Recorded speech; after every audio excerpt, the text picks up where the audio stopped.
is up, guys? Hope you're having a blessed day. So in today's video, what I want to do for you guys is get the motor out of the truck.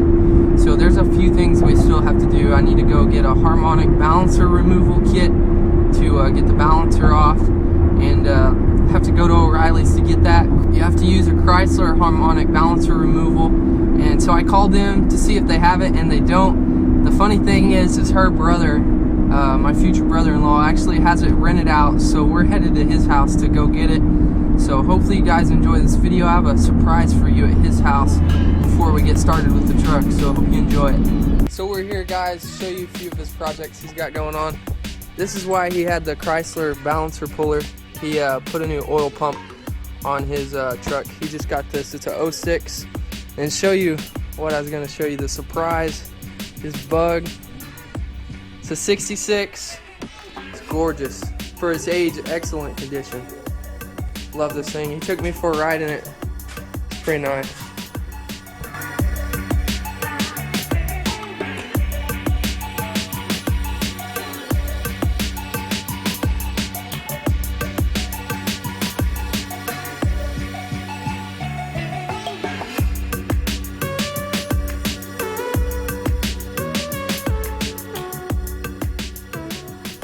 Show you guys real quick. With the Chrysler balancer puller, you need a slip like a push rod up in there to push off the crank, but as you see, it bends it because these are weak.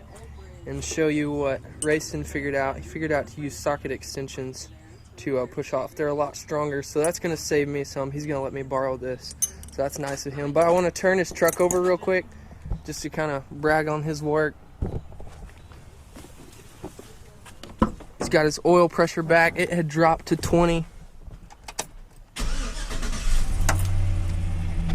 Let's see. All the way up to 40. So he's super excited. Glad to have that back up.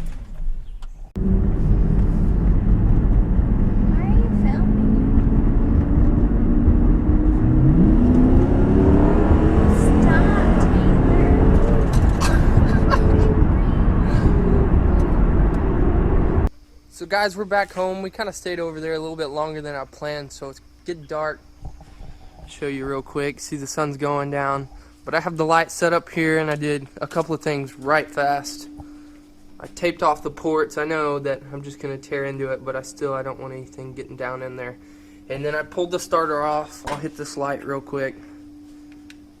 I pulled the starter off. It was down in there by the headers. That was a tight fit to get out, but I have it here on the floor.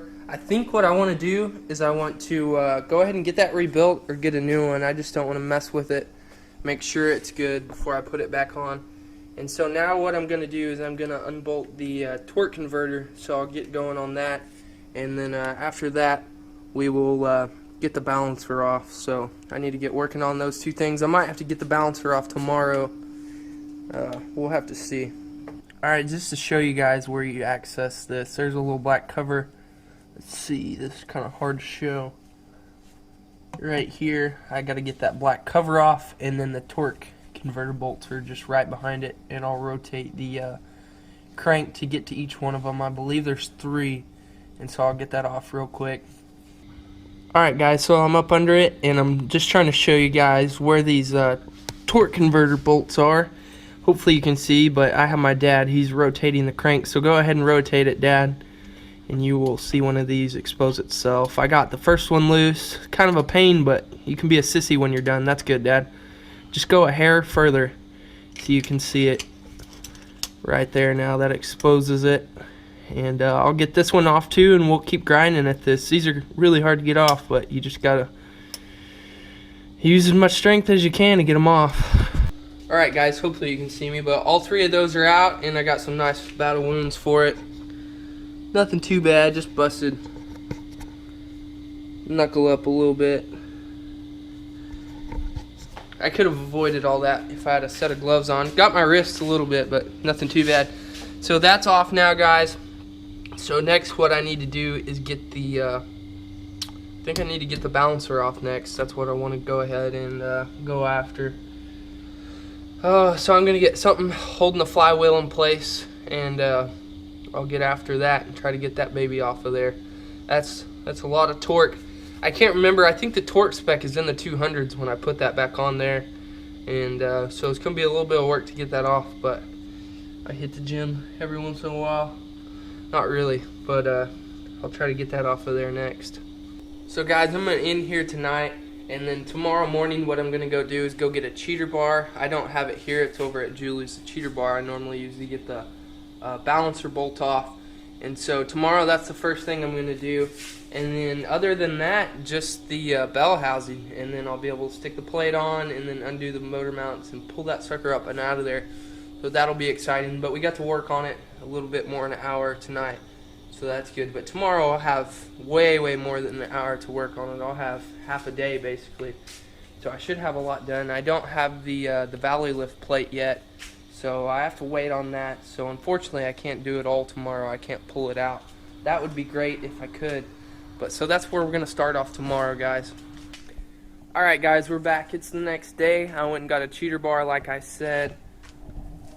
There it is. It's a little bit overkill, but it'll definitely do the job.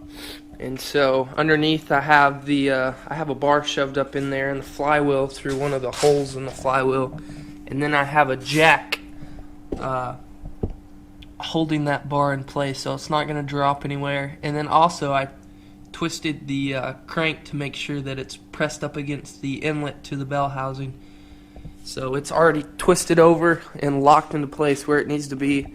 So now I'm going to get this set up and put my socket on there and my breaker bar and then slide the cheater bar over the top of that, and we'll see if we can break this loose. Should be easy.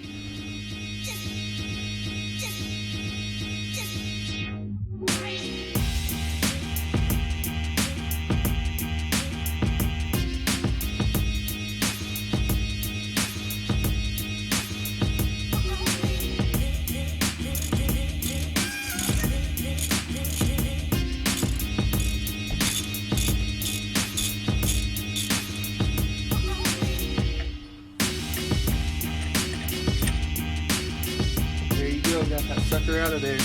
So guys, got it out. If you've never seen one of these, they're pretty big. They're a hoss. And so now what I'm going to do is I'm going to get the balancer remover on there, and I'll get that balancer off.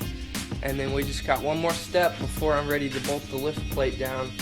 I need to unbolt the bell housing, so I'll get up under that. That's really going to be hard to show you. So I don't know if I'm going to show you any of that really, because it's not going to turn out very well. But I'll get that balancer off and I'll show you guys that too, so we'll move on. Alright guys, I have us on the ground just to show you real quick. So this is the Chrysler balancer puller, and you see it has 3 claws on it. And what these do is these will hook to the balancer. There's notches in the balancer so that'll hook to. But the piece they supply will not reach the crank, so that's why I'm using this. Or you can use a push rod, but the push rods typically bend, so I'm using these socket extensions, and it'll just slip in the tip of that, and then you'll slide this bolt in and thread it, and then this will hook to the balancer, and then it'll gradually pull it off.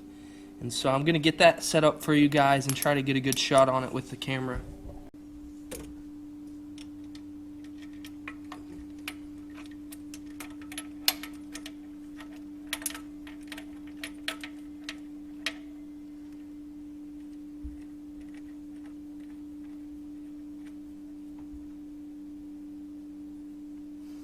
Alright, so I have it threaded in and it's all the way touching the crank. So now what I'm going to do is I'm going to time lapse me tightening this down, and you'll see this gradually pull off. You'll see the balancer start sliding off. So I'll get that set up real quick.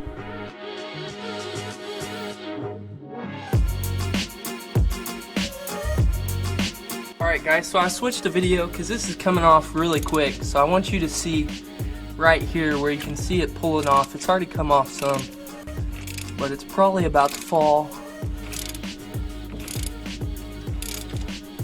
It's just gradually pushing out of the timing cover, sliding off of the crank.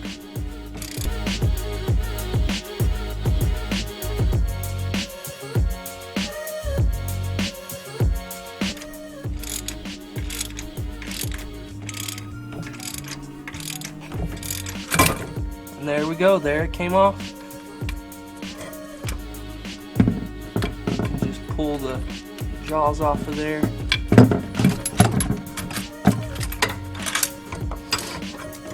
And there you see it, there it's off of there. Pull this up out of here. So there we are, guys. Now that it's off, take a look at it. Here's the puller. There's the socket extensions. I'll show you these compared to the longest piece they send in the Chrysler kit. See, you need just a little bit longer, so that's why you gotta use these, or a push rod. But now that we got that off, I've got most of the bell housing bolts out. I just got a few left, and then we're ready to pull it. Right now though, I'm getting my knock sensors up out of the way because there's a bell housing bolt back there, and I just want this stuff out of the way so I can easier access it. These are siliconed in here pretty good, so I gotta pry them. And then you have to push on both sides down in here. These are really hard to get to, so I can't really get them on camera. So as you can see now, the knock sensor harness is out of the way. It plugs in right there and there. The actual knock sensors are still in there. I'll get them out later. But that kind of helps to get my hand back there on that bell housing bolt in the center. We'll see if I can show you.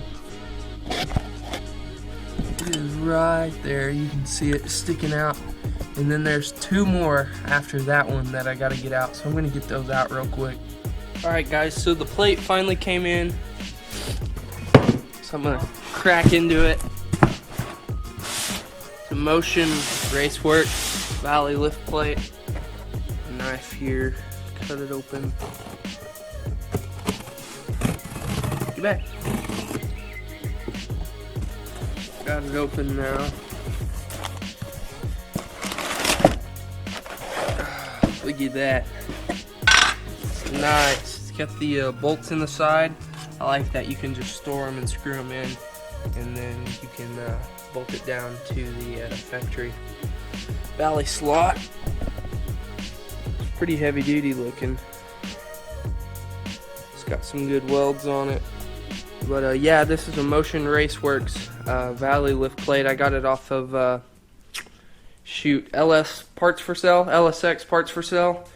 And so I'll just kind of put this somewhere in the meantime. Alright guys, so everything's finally unbolted. And I have the lift plate. It's just sitting up here. I don't have it bolted down or anything. And I'll tell you why. I got Dad's truck hooked up to the trailer. I'm going to go pick up the engine lift from Julie's brother's house here in just a little bit. And won't get to pull it out tonight because we've got some other things to get done. But we're really close. I'm really excited to get this thing out of here and get the new block and the crank and the pistons out of this one and get it to the machine shop. Okay guys, just a few things before we get the lift hooked up. I went ahead and disconnected the fuel rails. You can see they're up and out of here. That's going to help a lot with the chain. And then also I got the lift last night, so here it is. So I'm going to get the legs put on that. I have the legs removed. So I'm going to get that put on it. And one more quick thing, let me grab the light so I can show you, but we'll get up underneath. So if you can see, I finally have separation between the engine and trans. That's that crack right there. So now we'll get this valley lift plate hooked up and we'll get this thing pulled up and out of here. Okay guys, as you can see, I have the lift hooked up and I have it already chained to the valley plate. And so I'm going to get the camera set up and start to get this thing out of here. As you can see down there, the motor mount bolts, they're out. And they're out on both sides, so I'm ready to start getting this thing out. I'll get you guys set up.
So guys, we finally got it out of there. It was quite a process. It's been a lot of work getting here, but here it is. I'm gonna have to get a tire and let it sit in there until I get the bolts for the engine stand. I have a big mess to clean up, but as you can see, it's empty in here. Turn the light on. There's the transmission, all the wiring harness and stuff. Big mess to clean up. Here it is. Let you get a good look at it. There's the flywheel.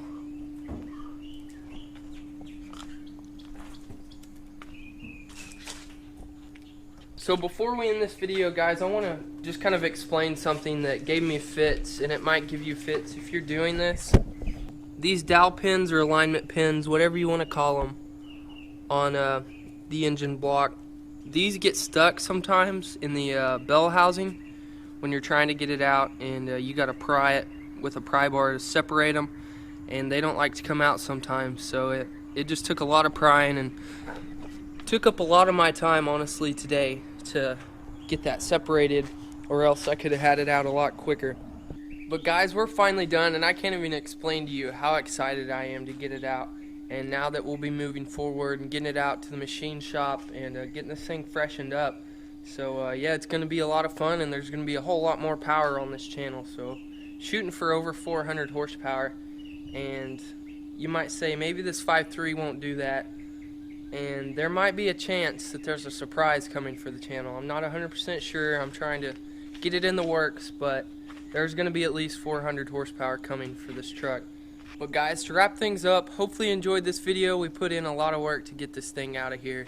And if you did, give it a big thumbs up, subscribe down below, and be sure to follow this build. It's going to be a lot of fun. I'm going to show you guys a lot of things, in detail stuff of tearing this motor out. So as always, guys, have a blessed day.